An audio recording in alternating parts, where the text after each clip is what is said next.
If Photoshop is giving you a memory error, a not enough RAM warning, or a scratch disk full message, don't worry. This is usually fixable in just a few minutes. In this video, I'll show you exactly how to clear the error, free up memory, and get Photoshop running smoothly again. And if this tutorial helps, make sure to hit like and subscribe for more quick software fixes and step-by-step guides. First, let's understand what this error usually means. Photoshop runs into this problem when it needs more system memory than it currently has available, or when your hard drive doesn't have enough temporary space for Photoshop to use as scratch disk memory. That can happen when you're working with large images, lots of layers, smart objects, or heavy effects. The good news is you can usually fix it without reinstalling anything.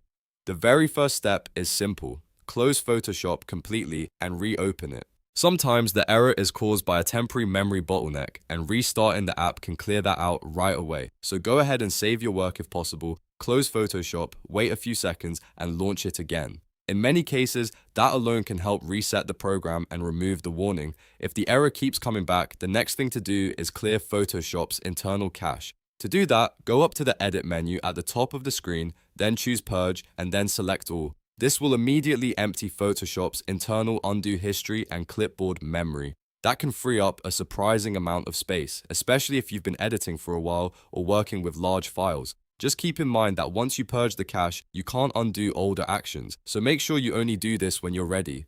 After that, the next fix is to adjust Photoshop's RAM allocation. Photoshop can be set to use only a portion of your computer's available memory, and if that number is too low, you may keep running into performance issues. Go to Edit, then Preferences, and then Performance. In the Memory Usage section, you'll see a slider that controls how much RAM Photoshop is allowed to use. Try increasing it to around 70 to 80% of your total available RAM. That gives Photoshop more working memory while still leaving enough resources for your operating system and other background tasks. If you have a very memory-heavy workflow, this step can make a huge difference. Next, let's talk about scratch disk space, because this is one of the most common reasons for the error. Photoshop uses your hard drive like virtual memory when your RAM gets full, and if the drive is too crowded, the program can't continue properly. Check your main drive and make sure it has at least 20% free space. If it's nearly full, delete unnecessary files, empty the recycle bin, clear downloads, or move large videos and old projects to another drive. Freeing up disk space often fixes the scratch disk full error immediately. If you're still seeing the message after that, it's a good idea to close any other heavy applications running in the background.